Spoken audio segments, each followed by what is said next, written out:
नमस्कार सभी साथियों को। एवरेस्ट के यूट्यूब चैनल पर एक बार फिर आप सभी का स्वागत है। तो एक बार बच्चों जल्दी से सभी क्लास को शेयर करें अपने उन सभी मित्र गणों के बीच जो कि आने वाले समय में रीट या अन्य कोई बड़ी एग्जाम देने वाले हैं, उन सभी को लेके आए। सभी को राम राम। संविधान की इस क्लास में आप सबका स्वागत है। टॉपिक हमारा भारतीय संविधान के अनुच्छेद जो कि सबसे इंपॉर्टेंट था चल रहा है। तो एक बार बच्चे क्लास को शेयर करेंगे, उसके बाद अपना प्रश्न का पढ़कर आंसर भी आपको देना है। जैसा कि मैंने आपको बताया था कि संविधान के प्रश्नों को हल करने के लिए संविधान के भाग भी आपको साथ साथ याद होने चाहिए कि कौन सी बात संविधान के किस भाग में लिखी हुई है। तो आज का पहला प्रश्न आपके सामने 85 है। भारत के संविधान का कौन सा अनुच्छेद कानून के सामने समान संरक्षण और कानून के समक्ष समानता प्रदान करता है? यानी कि ऐसा अनुच्छेद आपको बताना है। तो कानून के समक्ष बराबरी की बात करता है और साथ साथ कानून के समान संरक्षण की बात करता है। तो जैसा कि मैं आपको बताता हूं कि भाग 3 जो है आपका वो मौलिक अधिकारों से संबंधित है और मौलिक अधिकार के अनुच्छेद जो है आपके वो 12 से शुरू होकर 35 तक जाते हैं। और आज के दिन भारतीय संविधान ने आपको कितने मौलिक अधिकार दे रखे हैं? तो 6 दे रखे हैं।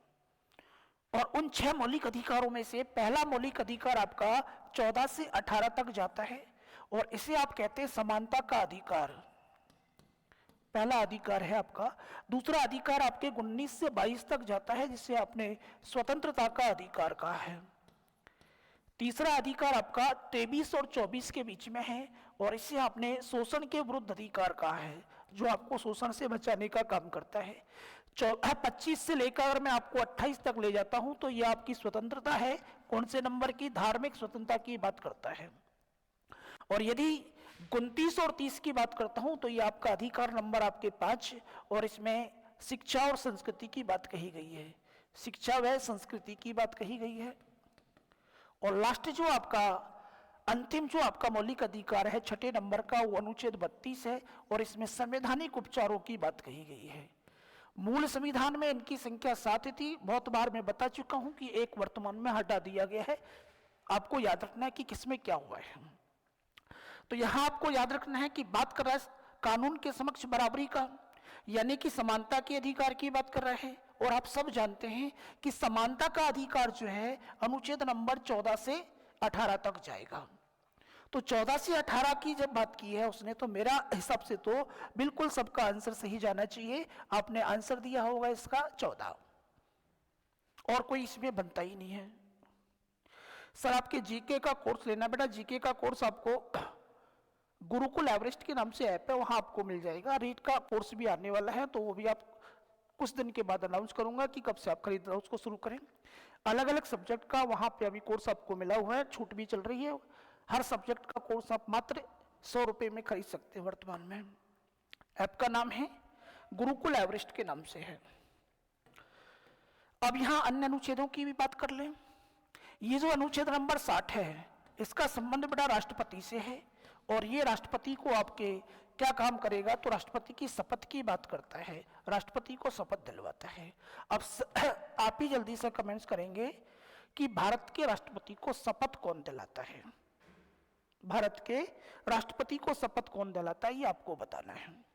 अनुच्छेद 42 की बात करता हूं तो 42 आपसे क्या कहता है कि ये जो आपके कामगार हैं, इन कामगारों के लिए अच्छी दशाओं का विकास और साथ ही साथ बेटा महिलाओं को प्रसूति अवकाश की बात करता है।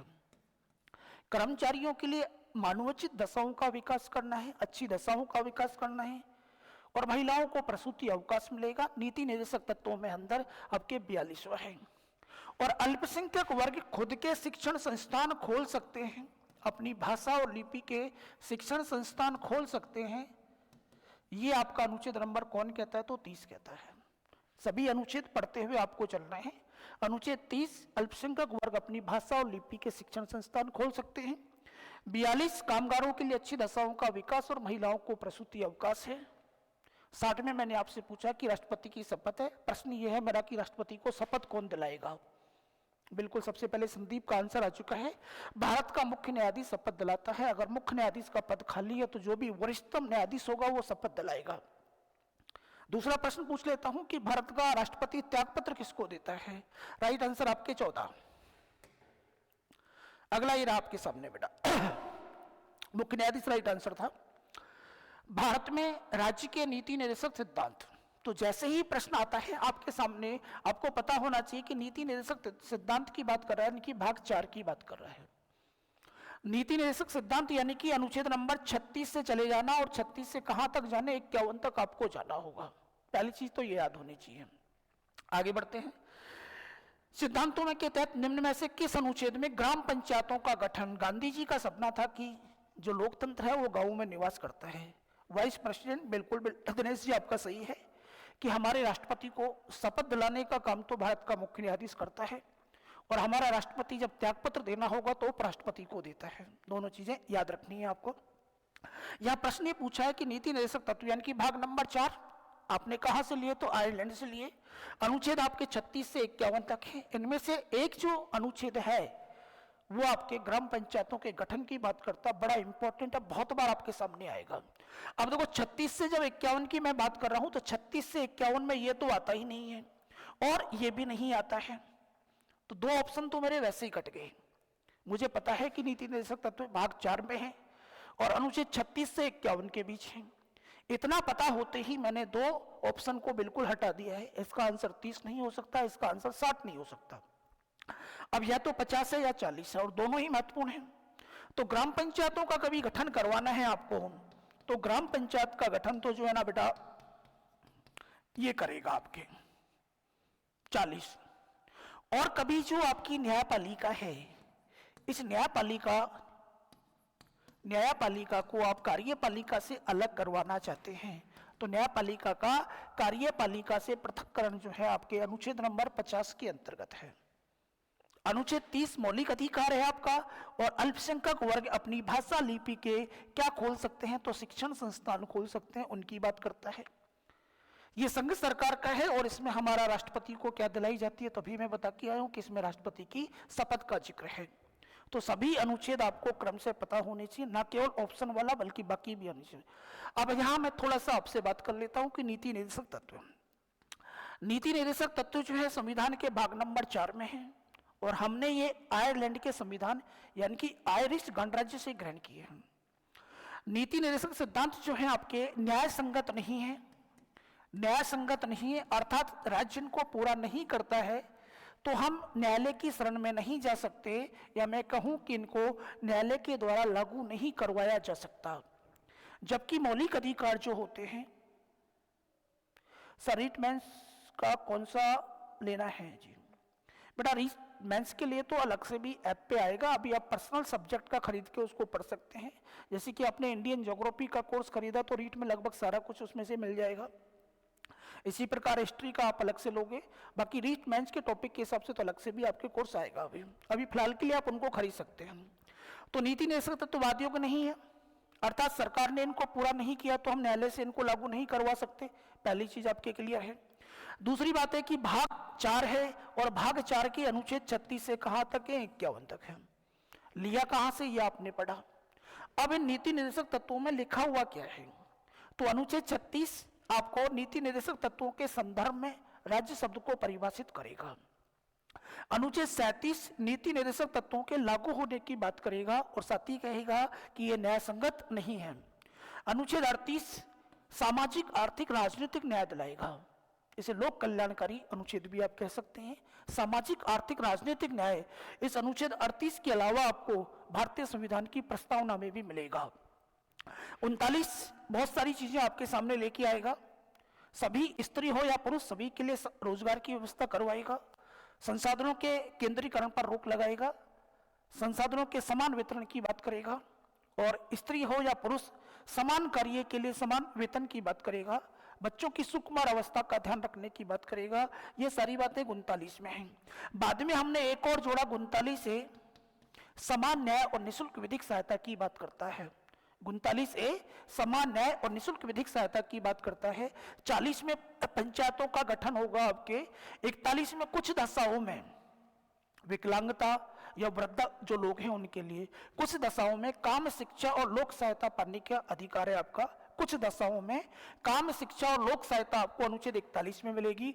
42 कामगारों के लिए अच्छी दशाओं का विकास और महिलाओं को प्रसूति अवकाश की बात करता है। 43 न्यूनतम निर्वाह मजदूरी और कुटीर उद्योग के बढ़ावे की बात करता है।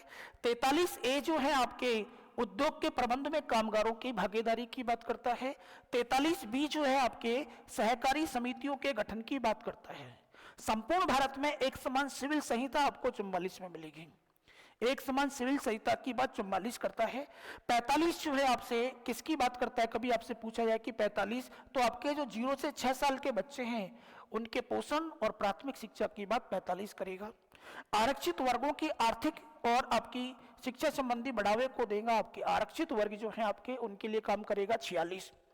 और पोषण और स्वास्थ्य की बात अगर आपको लेनी है तो पोषण और स्वास्थ्य की बात 47 में मिलेगी। कृषि और पशुपालन आपको 48 में मिलेंगे। 48 ए जो है आपके पर्यावरण वन और वन्यजीव सुरक्षा की बात करता है। ऐतिहासिक महत्व के किले महल हवेलियों की सुरक्षा आपको 49 में करवानी है। कार्यपालिका से न्यायपालिका का पृथक्करण 50 में होगा। और विश्व शांति की बात हम कौन से अनुच्छेद में करेंगे तो 51 में करेंगे। ये सारे के सारे आपके नीति निर्देशक तत्व आपको क्रमशः याद होने चाहिए।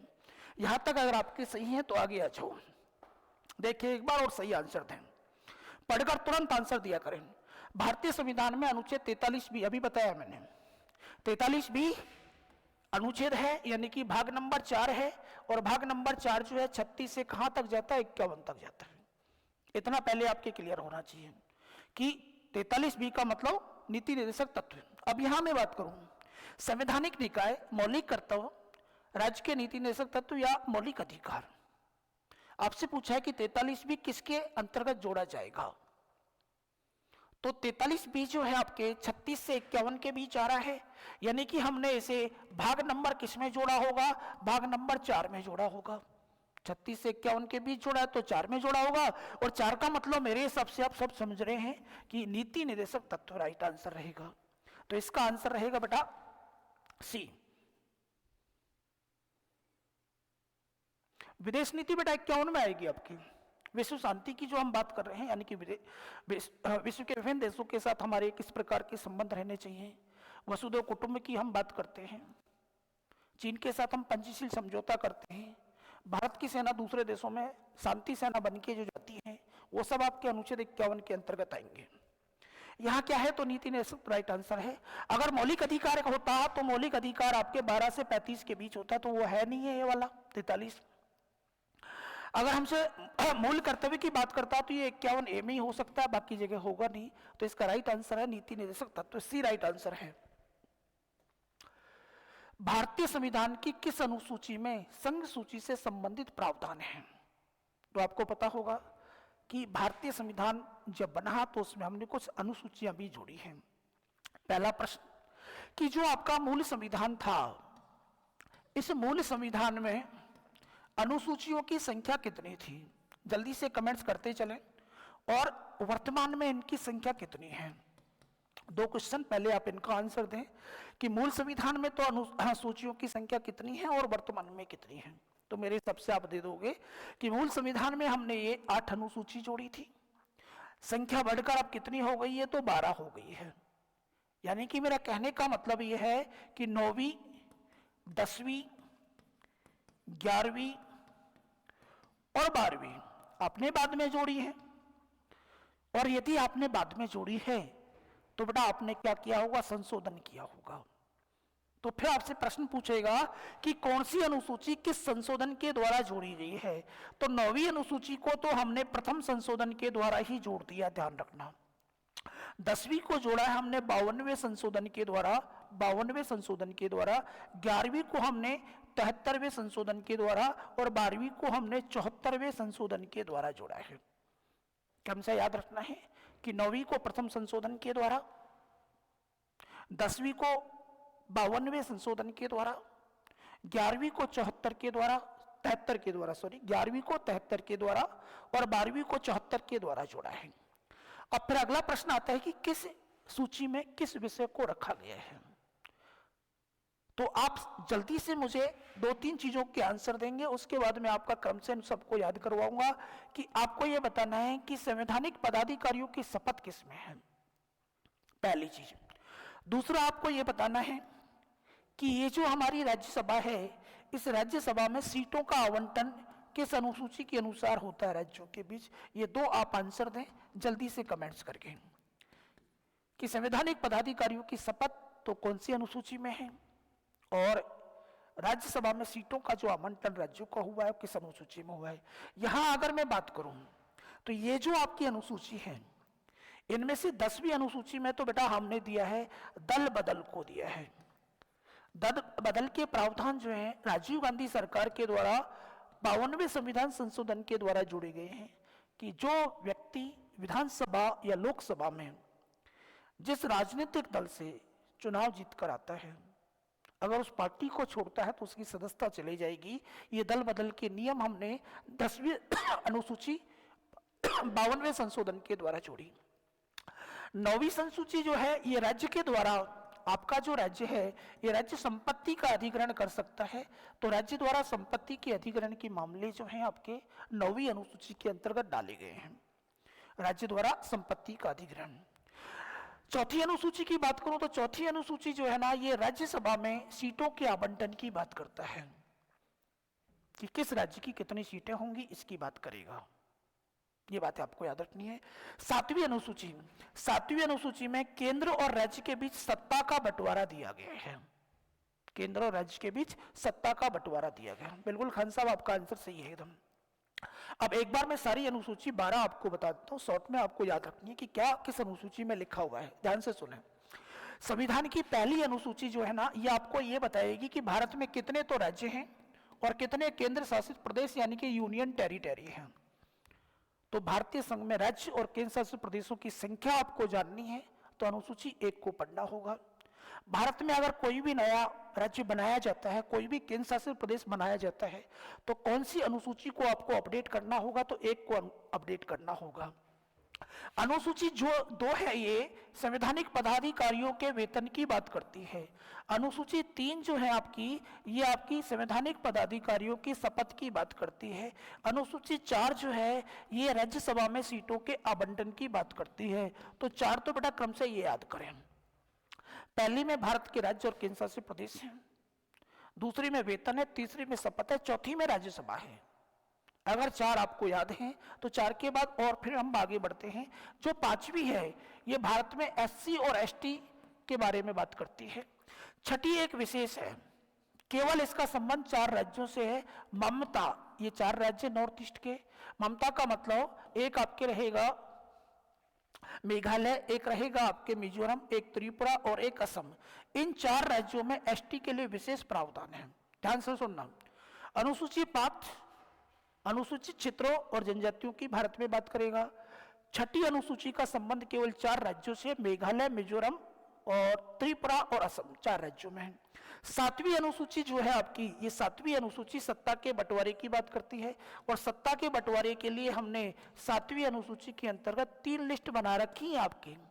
एक आपकी संघ सूची है, एक आपकी राज्य सूची है और एक आपकी समवर्ती सूची है। ये बंटवारा सत्ता का जो हमने है 7वीं अनुसूची में किया हुआ है। सत्ता के बंटवारे की बात 7वीं अनुसूची में है। आप जल्दी से बताएं कि संघ सूची, राज्य सूची, समवर्ती सूची में से ये समवर्ती सूची का प्रावधान हमने किस देश से ग्रहण किया है? आपके संविधान में 7वीं अनुसूची में जो समवर्ती सूची है ये आपने कहां से ली है? इनमें अगर मैं बात करूं कि संघ सूची के विषय पर कानून बनाने की पावर हमारी केंद्र सरकार की है, इस पे राज्य सरकार की है और इस पर आपकी दोनों ही सरकारें कानून बना सकती हैं। जब हमारा मूल संविधान लागू हुआ तो इसमें 97 विषय रखे गए, इसमें 66 विषयों को रखा गया और इसमें आपके 47 विषयों को रखा गया। मूल संविधान की बात कर रहा हूं मैं आपसे। तीनों सूचियों में हमने विषय कितने कितने रखे? तो 97, 66 और 47 विषयों को रखा है। ऐसे विषय जो संपूर्ण देश के लिए महत्वपूर्ण हैं उनको हमने संघ सूची में रखा, जैसे कि भारत का विदेशी व्यापार है, भारत की रक्षा प्रणाली है, भारत की डाक प्रणाली है, भारत की रेल प्रणाली है, भारत की बैंकिंग प्रणाली है। ये सारे के सारे मामले जो हैं आपके संघ सूची के विषय हैं। ऐसे विषय जो क्षेत्रीय महत्व के हैं उनको हमने राज्य सूची में रखा, चाहे वो हमारा कृषि का विकास हो, चाहे हमारे पशुपालन का विकास हो, चाहे स्वास्थ्य का विकास हो। तो ये सारे विषय हमारी राज्य सूची के हैं। और ऐसे विषय जो दोनों ही के लिए इंपॉर्टेंट हैं, जिस पर केंद्र सरकार भी कानून बना सकती है और राज्य सरकार भी कानून बना सकती है, उनको हमने समवर्ती सूची में रखा। लेकिन समवर्ती सूची के मामले में एक और बात याद रखनी है, संघ सरकार और राज्य सरकार के कानून में कभी विवाद हो जाए तो संघ सरकार का कानून मान्य होगा। आपकी शिक्षा, आपकी वन्य जीव, ये सारे के सारे आपके समवर्ती सूची के विषय हैं। यहां तक की बात आपको बिल्कुल याद रखनी है। और मैंने कहा कि समवर्ती सूची कहां से ली, तो ऑस्ट्रेलिया से ली है। तो एक बार जल्दी से आपको याद करने हैं, ध्यान से सुनते जाना, सब कुछ याद हो जाएगा। पहली अनुसूची भारत के राज्य और केंद्र शासित प्रदेशों की बात करती है, दूसरी में वेतन है, तीसरी में शपथ है, चौथी में राज्यसभा है। पांचवी अनुसूचित जाति जनजाति क्षेत्र की बात करती है, छठी में 4 राज्य मेघालय, मिजोरम, त्रिपुरा, असम में एसटी के लिए विशेष प्रावधान है। 7वीं सत्ता के बंटवारे में है। 8वीं में संविधान द्वारा मान्यता प्राप्त भाषा, 9वीं संपत्ति अधिग्रहण, 10वीं दल बदल है, 11वीं पंचायती राज है और 12वीं में नगर पालिका है। अब आपको जल्दी से यह भी बताना है कि ये जो 11वीं है और ये 12वीं है, 11वीं का संबंध पंचायती राज से है और 12वीं का संबंध नगर पालिका से है। 11वीं अनुसूची में पंचायती राज को कितने कार्य दिए गए हैं और 12वीं अनुसूची में नगर पालिका को कितने कार्य दिए गए हैं, यहां का आंसर तो आपका सही सबका गया ही होगा, 7वीं अनुसूची। आओ जी आगे। भारत के संविधान के किस अनुच्छेद में उल्लेखित है कि राष्ट्र भारत के पूरे क्षेत्र में नागरिकों के लिए एक समान नागरिक संहिता को सुरक्षित करने का प्रयास करेगा? यानी कि सिंपल सी भाषा में अगर मैं बोलूं तो संपूर्ण भारत में एक समान सिविल संहिता किस अनुच्छेद में दी हुई है? एक समान सिविल संहिता की बात कर रहा है। भाग नंबर 4 में मिलेगी। नीति निर्देशक तत्व बिल्कुल 29 और 18 बिल्कुल राइट आंसर है बेटा सभी का। 11वीं अनुसूची में पंचायती राज को टोटल 29 कार्य प्रदान किए गए हैं और 12वीं अनुसूची में नगर पालिका को 18 कार्य प्रदान किए गए हैं। तो 29 और ये दोनों सही हैं आपके। नीति निर्देशक तत्व भाग 4 और भाग 4 में अनुच्छेद है हमारे 36 से 51। इनमें से ही एक अनुच्छेद में एक समान सिविल संहिता की बात की गई है। अगर मैं यहां बात करूं तो ये तो बेटा हमारे आरक्षित वर्गों के लिए विशेष प्रावधानों की बात करता है, उनके अर्थ और आपकी शिक्षा संबंधी सुधार की बात करता है। 42 जो है ये हमारे कामगारों के लिए अच्छी दशाओं के विकास की बात करता है। 40 में आपकी पंचायतों का गठन होगा। तो एक समान सिविल संहिता जो है आपकी अनुच्छेद नंबर 44 में मिलने वाली है। एक समान सिविल संहिता अनुच्छेद नंबर 44 में है। एक समान सिविल संहिता सबसे पहले गोवा में लागू हुई थी, ये बात आपको याद रखनी है। अब नीति निर्देशक तत्वों के सारे अनुच्छेद आपको क्रम से पता होने चाहिए कि किस अनुच्छेद में क्या लिखा हुआ है। आगे आओ जी। भारतीय संविधान का कौन सा भाग राज्य के नीति निर्देशक तत्वों से संबंधित? ये तो सारे की सारे आपको याद ही है, दोबारा से मैं एक बार बोल के सुना रहा हूं, ध्यान से सुनते चले जाना। संविधान के भाग 1 में संघ के राज्य और केंद्र शासित प्रदेश है, 2 में नागरिकता है, 3 में मौलिक अधिकार है, 4 में नीति निर्देशक तत्व है, 4A में मौलिक कर्तव्य है, 5 में संघ सरकार है, 6 में राज्य सरकार है, 7 में 20 श्रेणी के राज्य, 8 में केंद्र शासित प्रदेश, 9 में पंचायत है, 9A में नगर पालिका है, 9B में सहकारी समिति है, 10 में अनुसूचित जनजाति क्षेत्र है, 11 में केंद्र राज्य संबंध है, 12 में आपके वित्तीय संबंध है, 13 में व्यापार वाणिज्य, 14 में लोक सेवा, 15 में चुनाव आयोग, 16 में आरक्षित वर्ग, 17 में राजभाषा, 18 में आपातकाल, 19 प्रकरण, 20 में संविधान संशोधन, 21 अस्थायी संक्रमणकालीन और विशेष उपबंधों की बात करता है और 22 में आपके हिंदी में प्राधिकृत का प्रारंभ और संक्षिप्त नाम की बात कही गई है। तो कहने का मतलब सारे ही भाग आपको क्रम से याद होने चाहिए। यहां पूछा है कि नीति निर्देशक तत्व, मेरे हिसाब से सारे आपका सही आंसर देंगे। भाग नंबर 4 है, अनुच्छेद नंबर 36 से 51 है, अनुच्छेद नंबर 36 से 51 है। भारतीय संविधान का कौन सा अनुच्छेद 51 लगभग है? बोलो जी। नीति निर्देशक तत्वों का एक अनुच्छेद आपसे पूछा गया कि इसमें क्या लिखा हुआ है। कहने का मेरा मतलब है कि जितनी भी एग्जाम्स आती हैं उनमें अनुच्छेद से संबंधित प्रश्न आपके बहुत आते हैं।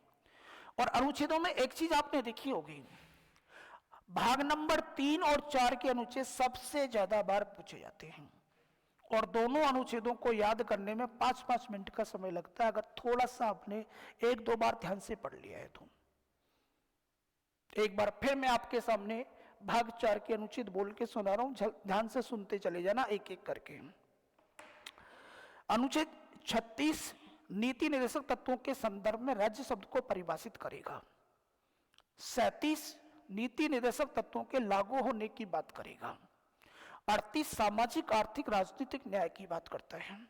39 में स्त्री और पुरुष दोनों को रोजगार प्रदान करता है। समान कार्य के लिए समान वेतन की बात करता है 39 ही। संसाधनों के विकेंद्रीकरण की बात करता है। 39 से समान न्याय और निःशुल्क विधिक सहायता की बात 39 करता है। 40 में पंचायतों का गठन है। 41 में कुछ दशाओं में काम शिक्षा और लोक सहायता पाने का आपका अधिकार है। 42 जो है कामगारों के लिए अच्छी दशाओं का विकास और महिलाओं को प्रसूति अवकाश देता है। 43 न्यूनतम निर्वाह मजदूरी और कुटीर उद्योग की बात करता है। 43A उद्योग के प्रबंध में कामगारों की भागीदारी। 43B सहकारी समिति। आपके 44 जो है एक समान सिविल संहिता। 45 0 से 6 साल के बच्चों की शिक्षा और पोषण की बात करता है।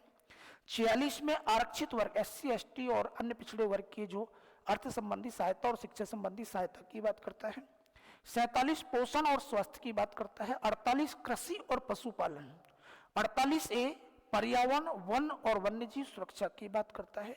49 ऐतिहासिक महत्व के किले महल हवेली और स्थानों के संरक्षण की बात। 50 न्यायपालिका का कार्यपालिका से पृथककरण। और 51 जो है वो विश्व शांति की बात करता है। यहां हमसे पूछा कि 51 में क्या है, तो अगर कार्यपालिका का न्यायपालिका से पृथककरण करवाना है तो 50 में होगा। कृषि और पशुपालन के बारे में अगर बात आई है तो 48 की होगी। नागरिकों के लिए एक समान सिविल संहिता आपकी 44 में है। तो अंतरराष्ट्रीय शांति और सुरक्षा की बात आपसे 51। राइट आंसर अगर आपने सी दिया है तो बिल्कुल सही है, बहुत सारे लोगों ने दिया है, वेरी गुड। आओ जी आगे। इस प्रश्न को अगर आपने सही कर दिया, कई बच्चे रीट वाले जुड़े हुए हैं, इनमें से जिसने पिछली बार भी रीट दिया है, अगर इस प्रश्न को आपने सही कर दिया तो मैं मानूंगा कि संविधान की समझ आपको है। याद तो सबने कर रखा है, बातें कि कितनी समझ आपको है। तो जल्दी से बेटा इस नंबर को डालें 92 को, और मैं एक बार आपके इंतजार कर रहा हूं कि आपका इसका सही आंसर आप क्या देते हैं।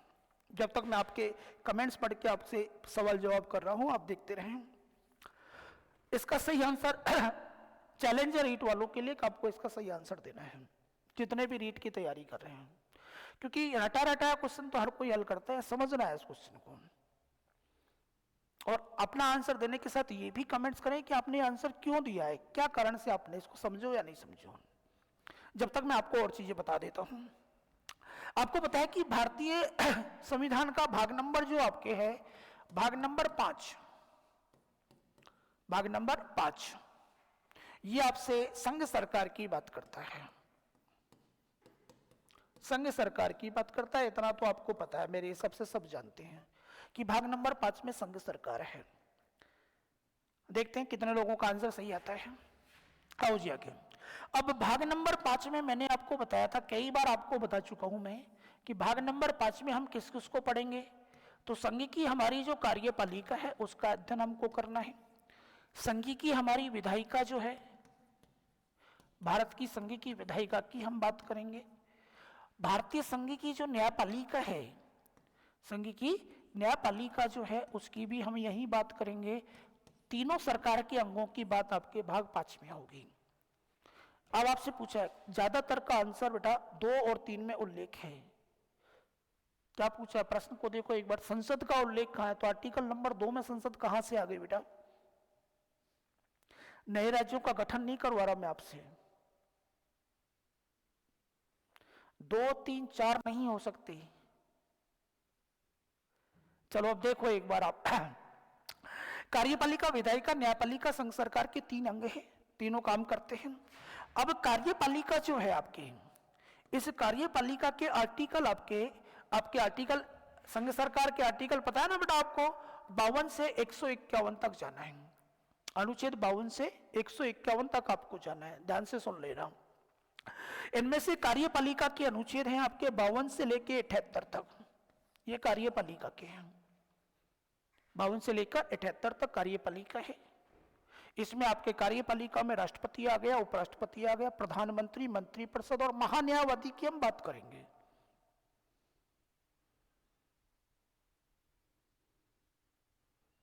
यार तो 52 से 78 तक कार्यपालिका, कार्यपालिका बोले तो राष्ट्रपति, उपराष्ट्रपति, प्रधानमंत्री, मंत्रिपरिषद और महान्यायवादी।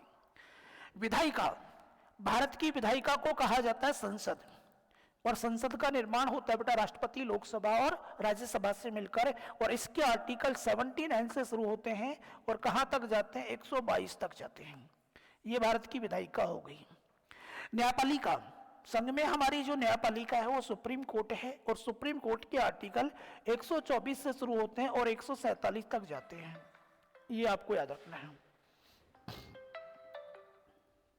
124 से 147 तक जाते हैं। तो सरकार के 3 अंग तो ये हो गए संघ सरकार के भाग 5 के अंतर्गत। लेकिन आपको पता है कि 122 के बाद मैंने 124 लिया है, यानी कि मैंने यहां बीच में एक अनुच्छेद छोड़ दिया है। वो अनुच्छेद कौन सा है, कभी आपसे पूछा जाए तो 123 है। 123 में राष्ट्रपति की अध्यादेश शक्ति दी हुई है। सुप्रीम कोर्ट 47 पे खत्म हो गया, यानी कि अनुच्छेद अब भी हमारे पास बच गए, और बचे हुए अनुच्छेद में हमारा कौन आएगा, तो CAG आएगा, जो आपके 148 से शुरू करना और 151 तक चले जाना। अब सुनो बात, ये सारी बातें बेटा भाग नंबर 5 की हैं। अब भाग नंबर 5 में लेसन दिए हुए हैं। ये जो कार्यपालिका है, ये कार्यपालिका भाग नंबर 5 का अध्याय नंबर 1 है। भाग नहीं पूछ रहा मैं, ये भाग नहीं लिखे हुए हैं कि भाग 1 2 3 4 आपके, ये अध्याय लिखे हुए हैं, लेसन लिखे हुए हैं। तो भाग 5 के पहले अध्याय में कार्यपालिका है, और सेकंड जो अध्याय है उसमें आपकी संसद है, और तीसरे अध्याय में आपके राष्ट्रपति की अध्यादेश पावर है, और चौथे अध्याय में आपका सुप्रीम कोर्ट है, और 5वें अध्याय में, भाग 5 के 5वें अध्याय में नियंत्रक और महालेखा परीक्षक है। तो अब आपसे क्या पूछा है बताओ, संसद का भाग पूछा है, अध्याय पूछा है, तो संसद किस अध्याय में आती है, तो संसद जो है ना बेटा अध्याय नंबर 2 में आती है। आप सबका आंसर गलत होगा, किसी ने भी तुक्का लगाया होगा मुझे पता है, क्योंकि आप भाग पे अटके हुए थे। बताओ किसका सही है। ये आपसे भाग नहीं पूछ रहा, भाग 5 के लेसन पूछ रहा है। भाग 5 को हमने 5 अध्यायों में बांटा हुआ है। अध्याय 1 में कार्यपालिका है, अध्याय 2 में विधायिका यानी कि संसद है, अध्याय 3 में अध्यादेश पावर है, लेसन 123। चौथे अध्याय में हमारा सर्वोच्च न्यायालय है, और 5वें अध्याय में आपका CAG यानी कि नियंत्रक और महालेखा परीक्षक है। बाकी सबने तुक्का ही लगाया होगा, एक आध को याद हो सकता है। अध्याय 2 इसका राइट आंसर रहेगा। आओ जी आगे। भारतीय संविधान का डैश अनुच्छेद जो राज्यपाल की सभी कार्यकारी शक्तियों से संबंधित है। राज्यपाल बोले तो भाग नंबर 6, राज्यपाल की जब मैं आपसे बात करूंगा तो भाग नंबर 6, और भाग नंबर 6 शुरू होता है आपका 152 से लेकर जाएगा 237 तक। जिस प्रकार हमारी संघ सरकार में प्रथम नागरिक आपके राष्ट्रपति होता है, संघ की कार्यपालिका शक्ति राष्ट्रपति में निहित होती है, उसी प्रकार राज्य का प्रथम नागरिक राज्यपाल होता है, संवैधानिक प्रमुख होता है राज्य का। राज्य की संपूर्ण कार्यपालिका शक्ति राज्यपाल में निहित होती है। तो यहां आपसे पूछा गया है राज्यपाल। राज्यपाल का मतलब हो गया कि ये हमारे केंद्र में जो राष्ट्रपति होता है उसके बराबर पावर रखता है। यहां अनुच्छेद नंबर 152 जो है, 152 फिर दोबारा से आपको राज्य शब्द की परिभाषा देगा। अनुच्छेद 52 में राज्य शब्द की परिभाषा मिलेगी। इसके बाद अनुच्छेद 153 आपसे कहता है कि प्रत्येक राज्य का एक राज्यपाल होगा। 153 ने कहा कि प्रत्येक राज्य का एक राज्यपाल होगा। अनुच्छेद 154 कहता है कि राज्य की कार्यपालिका शक्ति, राज्य की कार्यपालिका शक्ति जो है वो राज्यपाल में निहित होंगी, ये कहा 154 में। 155 जो है राज्यपाल की नियुक्ति की बात करता है। आप जल्दी से कमेंट्स करेंगे कि राज्यपाल की नियुक्ति कौन करता है, ध्यान से सुनते जाएं। 152 ने राज्य शब्द की परिभाषा दी है। 153 ने कहा है कि प्रत्येक राज्य का एक राज्यपाल होगा। 154 राज्य की कार्यपालिका शक्ति राज्यपाल के पास होंगी। 155 राज्यपाल की नियुक्ति आपको बतानी है कि कौन करता है। इसके बाद अगर मैं आगे ले जाऊं आपको तो 156 जो है राज्यपाल के कार्यकाल के बारे में बात करता है। और आप जानते होंगे राज्यपाल का कार्यकाल जो होता है वो पूरे 5 साल का होता है, लेकिन राज्यपाल राष्ट्रपति के प्रसाद पर्यंत कार्य करता है, याद रखना है आपको। तो जल्दी से एक बार आप ही कमेंट्स करें कि राज्यपाल की सभी कार्यकारी शक्ति राज्यपाल में होंगी, ये कौन सा अनुच्छेद आपसे कह रहा है। तो यहाँ राइट आंसर जो आपका बनेगा ना वो 154 सी अगर आपने दिया है तो बिल्कुल सही जाएगा, सी बिल्कुल सही जाएगा। राज्यपाल की नियुक्ति, राज्यपाल का त्यागपत्र दोनों है राष्ट्रपति का। राज्यपाल की नियुक्ति भी हमारा राष्ट्रपति करता है, त्यागपत्र देना होगा तो राष्ट्रपति को देगा, बर्खास्त करना होगा तो राष्ट्रपति करेगा। अगला क्वेश्चन मेरा आपसे कि राज्यपाल को शपथ कौन दिलाता है, शपथ कौन दिलाता है ये आपको बताना है। आओ जी आगे। भारतीय संविधान के किस भाग में संघ लोक सेवा आयोग, भारत के अंतर्गत लोक सेवा का जो जिक्र किया गया है, लोक सेवा का जो जिक्र किया गया है वो संविधान के भाग नंबर 14 में किया गया है। और भाग नंबर 14 की अनुच्छेद जो है आपके 308 से शुरू कर देना और 308 से शुरू करके 323 तक चले जाना। आज के दिन भारत में 3 प्रकार की अखिल भारतीय सेवाएं काम करती हैं। पीएम, गलत बात है बेटा, बहुत ही ज्यादा गलत बात है। मैंने पूछा है कि राज्यपाल को शपथ कौन दिलाता है, आंसर आपका आना चाहिए हाईकोर्ट का मुख्य न्यायाधीश, बिल्कुल राइट आंसर है। राज्यपाल की नियुक्ति, राज्यपाल का त्यागपत्र, राज्यपाल की बर्खास्तगी राष्ट्रपति करता है। राज्यपाल राष्ट्रपति के प्रसाद पर्यंत पद धारण करता है, लेकिन राज्यपाल को शपथ दिलाने का काम संबंधित राज्य के हाईकोर्ट का मुख्य न्यायाधीश करेगा, ध्यान रखें। आओ जी आगे। लोक सेवा भाग 14 में है और 14 के अनुच्छेद 308 से 323 तक है। और 308 से 323 तक में ही आपके यूपीएससी और आरपीएससी और जेपीएससी इन सब के गठन और कार्य दिए हुए हैं, एक साथ, अलग अलग नहीं है। संघ लोक सेवा आयोग, राज्य लोक सेवा आयोग, संयुक्त लोक सेवा आयोग, तीनों की अगर आपसे कभी बात पूछे तो तीनों जो है भाग नंबर 14 में है। और यूपीएससी, आरपीएससी, जेपीएससी के गठन की बात करें तो इनका गठन होता है 315 के तहत। अगर अलग से अनुच्छेद पूछे कि किस अनुच्छेद के तहत यूपीएससी का गठन हुआ है, 315, आरपीएससी 315, जेपीएससी भी 315, और इनके टोटल अनुच्छेद 315 से लेके कहां तक जाएंगे, 323 तक जाएंगे, याद रखें। तो संविधान के किस भाग में आपके संघ लोक सेवा आयोग है, भाग नंबर 14। और 14 देखिए इनमें से क्या बनेगा, तो 14 यानी कि ये राइट आंसर है। हाँ ये बिल्कुल सही बेटा, सुप्रीम कोर्ट का मुख्य न्यायाधीश। आओ आगे। भारतीय संविधान के कौन से अनुच्छेद में संघ की कार्यपालिका शक्ति संबंधित है, बताया मैंने आपको। संघ की कार्यपालिका शक्ति, संघ के बारे में भाग नंबर 5 है आपके। और अभी पिछले प्रश्न में मैं टेबल बना के बताया है कि संघ की जो आपकी अनुच्छेद है वो आपके 52 से लेकर 151 तक जाते हैं। इनको मैंने 5 अध्यायों में बांटा था, ध्यान हो तो आपको। पहले अध्याय में कार्यपालिका थी, दूसरे में आपकी विधायिका थी, तीसरे में अध्यादेश था, चौथे में सर्वोच्च न्यायालय था, और 5वें अध्याय में आपके सीएजी था। यहां बताना है कि आपकी कार्यपालिका, कार्यपालिका बोले संघ की कार्यपालिका 52 से शुरू कर देना, 52 से शुरू करके जाना कहां तक है, 78 तक जाना है कि कोई ऑप्शन में देखो एक बार, तो 52 से 78 तक आपके संघ की कार्यपालिका से संबंधित है। कई बार आपसे यह भी पूछा जा सकता है कि संघ की कार्यपालिका में शामिल कौन कौन होता है, तो ऐसा मत कर देना राष्ट्रपति और प्रधानमंत्री बात खत्म। संघ की कार्यपालिका में राष्ट्रपति है, उपराष्ट्रपति है, प्रधानमंत्री है, मंत्रिपरिषद है, और महान्यायवादी भी इसी में शामिल रहेगा। इन सबसे मिलकर आपकी संघ की कार्यपालिका का निर्माण होता है। अनुच्छेद 32 को किसने भारतीय संविधान का हृदय और आत्मा, अनुच्छेद 32 जो है ना, ये संवैधानिक उपचारों का अधिकार है। आपका छठा और लास्ट जो है संवैधानिक उपचारों का अधिकार है, अर्थात आपके मौलिक अधिकार छीने जाते हैं। तो मौलिक अधिकार जो है ना बेटा, ये न्याय संगत है, ध्यान रखना। न्याय संगत है, न्याय संगत है इसका मतलब है कि हम इन्हें कह सकते हैं कि ये वाद योग्य हैं। वाद योग्य हैं यानी कि इन्हें हम न्यायालय के द्वारा लागू करवा सकते हैं। अगर कोई हमारे मौलिक अधिकारों को छीनता है,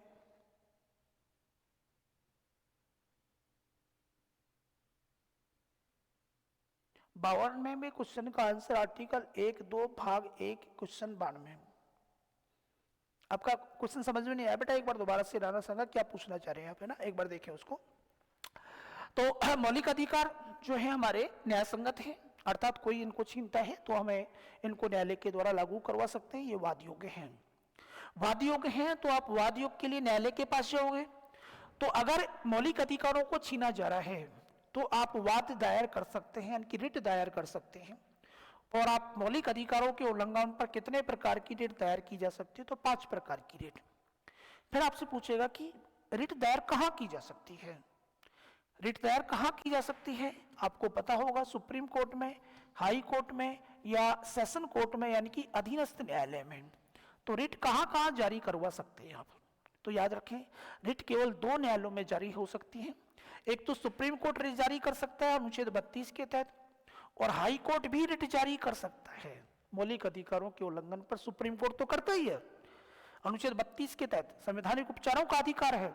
लेकिन याद रखना बेटा कि संवैधानिक उपचारों के उल्लंघन पर, मौलिक अधिकारों के उल्लंघन पर आप हाई कोर्ट में भी रिट लगा सकते हैं, लेकिन आपको आर्टिकल बताना है कि किस आर्टिकल के तहत, आप ही को बताना है।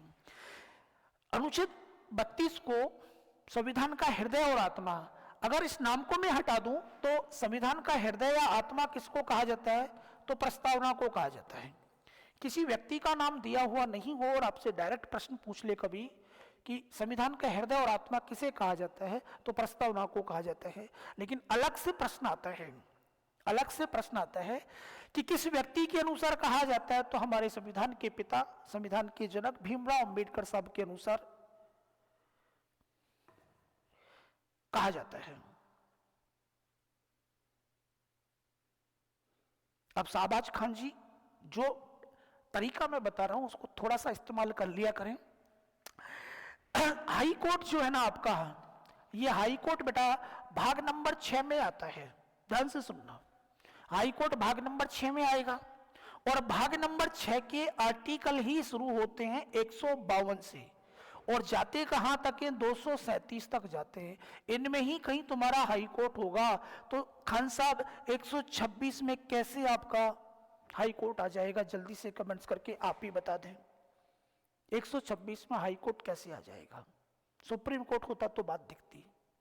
सुप्रीम कोर्ट ने तो लगा दी रिट, सुप्रीम कोर्ट की रिट तो लग गई अनुच्छेद 32 के तहत। हम पूछ रहे हैं कि हाई कोर्ट किसके तहत लगाएगा, तो हाई कोर्ट की रिट लगेगी 126 में नहीं लगेगी, इनके बीच में कहीं लगेगी और आर्टिकल नंबर यूज होगा बेटा 226। अगर मौलिक अधिकारों के उल्लंघन पर आप हाई कोर्ट में रिट लगाना चाहते हैं तो अनुच्छेद नंबर 226 का प्रयोग करना है, जल्दबाजी ना किया करें। 126 किसी हालत में नहीं लगेगी। कितने प्रकार की रिट हैं, तो एक बार मैं जल्दी से बात कर लूं कि कितने प्रकार की रिट आप दायर कर सकते हैं। तो 5 प्रकार की रिट। अगर आपको लगता है कि किसी व्यक्ति ने या किसी प्रशासनिक अधिकारी ने आपको बिना किसी जुर्म के गिरफ्तार कर रखा है, आपकी कोई गलती नहीं है, आपको वैसे ही पकड़ के बांध रखा है किसी प्रशासनिक अधिकारी यानी कि सरकारी तंत्र या किसी अन्य व्यक्ति ने, आपके दुश्मन ने, तो आप जो रिट जारी करवाओगे उसका नाम है बंदी प्रत्यक्षीकरण। किसी व्यक्ति की स्वतंत्रता का महानतम रक्षक किसे कहा जाता है, तो बंदी प्रत्यक्षीकरण को कहा जाता है, बंदी प्रत्यक्षीकरण को कहा जाता है। अगर कोई प्रशासनिक अधिकारी आपके काम को नहीं कर रहा है, आपके काम को नहीं कर रहा है, तो रिट जो जारी होगी बेटा वो परमादेश जारी होगी, परमादेश देगा आपको न्यायालय। और कोई प्रशासनिक अधिकारी ऐसे काम को भी कर रहा है जो उसके अधिकार क्षेत्र से बाहर है, तो उससे पूछा जाएगा कि आपके पास इस कार्य को करने का अधिकार है या नहीं है, उसे कहते हैं अधिकार परीक्षा। कई बार प्रश्न आता है कि किसी गैर सरकारी व्यक्ति को सरकारी पद पर काम से रोकने के लिए कौन सी रिट जारी करोगे? तो अधिकार अपेक्षा रिट जारी करोगे।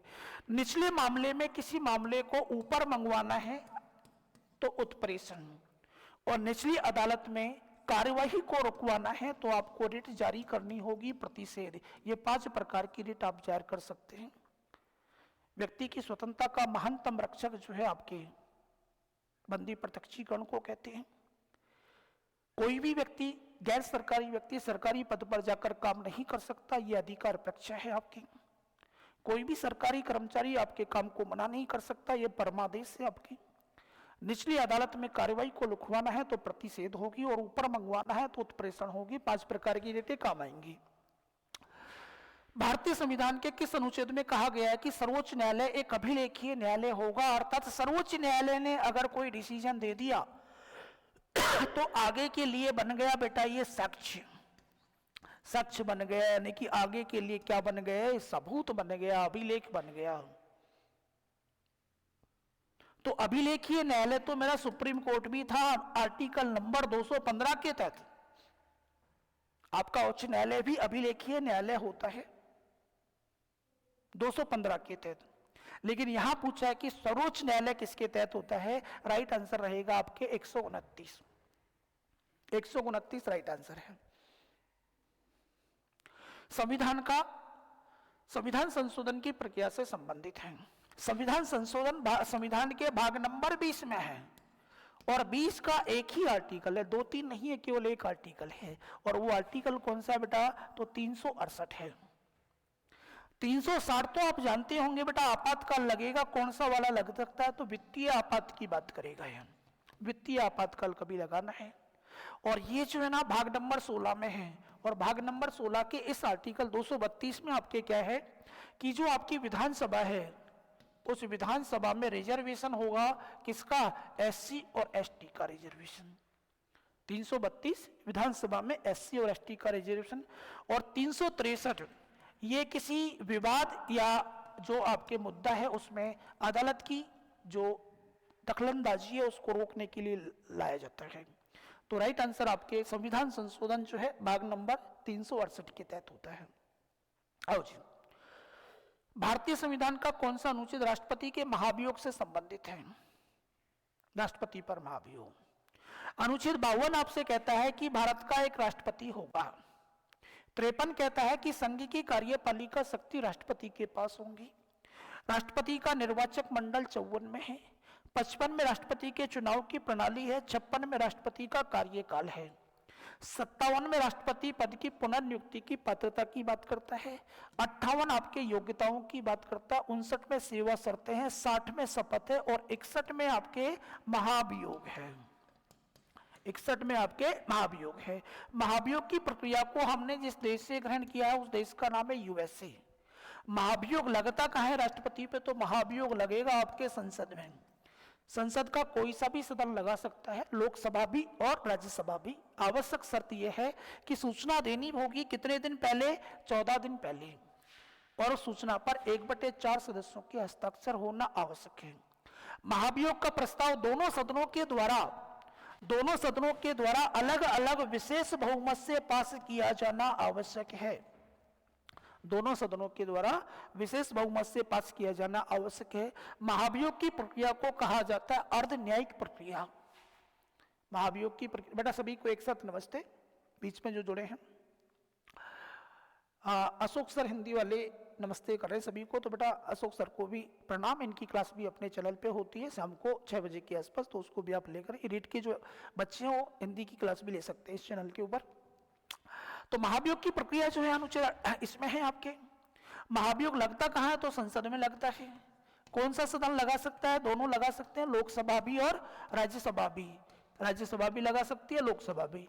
आवश्यक शर्त क्या है कि सूचना देनी होगी कितने दिन पहले? 14 दिन पहले। सूचना पर हस्ताक्षर होने चाहिए 1/4 सदस्यों के।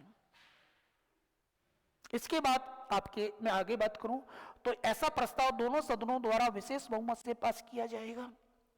और एक और क्वेश्चन मैं आपसे पूछना चाहूंगा कि राष्ट्रपति के चुनाव में निर्वाचक मंडल की जब हम बात करेंगे तो अनुच्छेद नंबर 54 में था। और निर्वाचक मंडल में कौन कौन थे? तो लोकसभा के सदस्य थे चुनाव में जो भाग लेंगे, और कौन था? तो बेटा राज्यसभा के सदस्य थे। और कौन था? तो चुनाव में भाग लिया था विधानसभा के सदस्यों ने। ये राष्ट्रपति के चुनाव में भाग लेते हैं। राज्यों के अलावा 2 यूटी हैं हमारे पास जिनकी विधानसभा के सदस्य भी भाग लेते हैं, एक तो दिल्ली का और एक पांडिचेरी यानी कि पुदुचेरी के विधानसभा के सदस्य भी भाग लेते हैं। इनने मिलकर हमारे राष्ट्रपति का चुनाव किया। अब प्रश्न यह है मेरा कि राष्ट्रपति को पद से हटाने यानी कि महाभियोग की प्रक्रिया में आपको बताना है कि वोट कौन देगा। जल्दी से कमेंट्स करके बताएं कि महाभियोग की प्रक्रिया में वोटिंग कौन करता है। क्या लोकसभा के सभी सदस्य वोटिंग प्रक्रिया में भाग लेते हैं? राज्यसभा के सभी सदस्य भाग लेते हैं? विधानसभा के सभी सदस्य भी भाग लेते हैं? या लोकसभा और राज्यसभा के केवल निर्वाचित सदस्य भाग लेते हैं? ये आपको जल्दी से कमेंट्स करके बताना है। तो ध्यान से सुन लेना कि राष्ट्रपति का जब चुनाव होगा तो चुनाव में हमारे 3 सदन के, आपकी लोकसभा, आपकी राज्यसभा और आपकी विधानसभा, इनके केवल और केवल जो है ना बेटा निर्वाचित सदस्य भाग लेते हैं चुनाव में। तो आज के दिन हमारी लोकसभा में कोई मनोनीत सदस्य नहीं है। 104वें संशोधन के द्वारा हमने 104वें संशोधन के द्वारा अंग्ल भारतीय समुदाय का रिजर्वेशन खत्म कर दिया। तो लोकसभा में सारे निर्वाचित सदस्य होते हैं। तो मनोनीत सदस्य केवल अब किस में रह गए हमारे पास बेटा? राज्यसभा में रह गए। लोकसभा में कोई नहीं है, राज्यसभा में है। और आप सब जानते हैं राज्यसभा में हमारा राष्ट्रपति कितने सदस्य मनोनीत कर सकता है? 12। ध्यान से सुनना आप क्वेश्चन को। कभी आपसे प्रश्न पूछे कि संसद में कुल मनोनीत सदस्यों की संख्या कितनी है, तो 2019 से पहले मेरा आंसर होता था 2 + 12 = 14। कई बार एग्जाम में भी आता था कि संसद में मनोनीत सदस्य कितने थे? 2 + 12 = 14। लेकिन 104वें संशोधन के द्वारा मैंने लोकसभा में इनका आरक्षण खत्म कर दिया। तो अब मेरे पास अगर पूछता है कि लोकसभा में मनोनीत सदस्य कितने, तो बता देना कोई नहीं है। पूछे कि राज्यसभा में कितने हैं, तो 12 हैं। और पूछे कि संसद में कितने हैं, तो भी आंसर कितना रहेगा? 12 रहेगा। अब ध्यान से सुनना ये मनोनीत सदस्यों की बात। ये जो मनोनीत 12 सदस्य हैं, ये मनोनीत 12 सदस्य राष्ट्रपति के चुनाव में भाग नहीं लेते हैं। लेकिन ये 12 सदस्य आपकी जो महाभियोग की प्रक्रिया है, उस महाभियोग की प्रक्रिया में भाग लेते हैं। तो कई बार प्रश्न आ जाता है आपके सामने कि वो कौन है जो राष्ट्रपति के चुनाव में तो वोट नहीं डालता लेकिन हटाने में वोट डालता है। तो वो कौन है? ये 12 सदस्य हैं। अगला प्रश्न ध्यान से सुनना, मौखिक रूप से बोल रहा हूं मैं आपसे कि वो कौन है जो ना तो राष्ट्रपति के चुनाव में भाग लेता है, ना ही राष्ट्रपति को हटाने में भाग लेता है। जल्दी से बताओगे आप कि वो कौन है जो ना तो चुनाव में भाग लेता है, ना उसको हटाने में भाग लेता है। आओ जी आगे। ये क्लियर है आपका कि महाभियोग कहां लगा है आपके? एक बार आरएस प्री 2015 में आपसे पूछा गया था कि महाभियोग की प्रक्रिया कैसी है। ज्यादातर लोगों ने इसका आंसर दिया था विधायी प्रक्रिया। गलत आंसर था बेटा। ये महाभियोग की प्रक्रिया है जो अर्ध न्यायिक प्रक्रिया कहलाती है। महाभियोग की प्रक्रिया अर्ध न्यायिक प्रक्रिया कहलाती है। नूर सेन जी ने एक बड़ा सा मैसेज दिया। बेटा आपको भी धन्यवाद। आप लोगों का प्यार ऐसे ही बना रहना चाहिए। आपकी मुख्यतः मदद करना ही हमारा उद्देश्य है। बहुत सारे लोग जो है यहाँ से हमारे पास से ऑफलाइन पढ़कर और ऑनलाइन पढ़कर भी जॉब लग चुके हैं। आगे भी हमारा उद्देश्य रहेगा कि आप लोगों तक वो सामग्री पहुंचाई जाए जो आपके एग्जाम में बिल्कुल काम आए। सबसे पहले शहबाज खान ने बिल्कुल आंसर सही दिया है कि विधान परिषद के सदस्य जो होते हैं वो ना तो राष्ट्रपति के चुनाव में भाग लेते हैं, ना राष्ट्रपति को हटाने में भाग लेते हैं। ध्यान से सुन लेना, विधान परिषद राइट आंसर रहेगा। और एक और प्रश्न यहां से बनता है कई बार कि वो कौन है जो राष्ट्रपति के चुनाव में तो भाग लेता है लेकिन हटाने में भाग नहीं लेता। तो विधानसभा के निर्वाचित सदस्य होते हैं जो राष्ट्रपति के चुनाव में भाग लेते हैं लेकिन हटाने में भाग नहीं लेते हैं, विधानसभा। और दोनों में जो भाग नहीं लेता वो विधान परिषद। ध्यान से सुन लेना। अब यहाँ भारतीय संविधान का कौन सा भाग राज्य विधानमंडलों से संबंधित है? जल्दी से कमेंट्स करके बताओगे। आंसर दे भी दिया कहीं ने तो।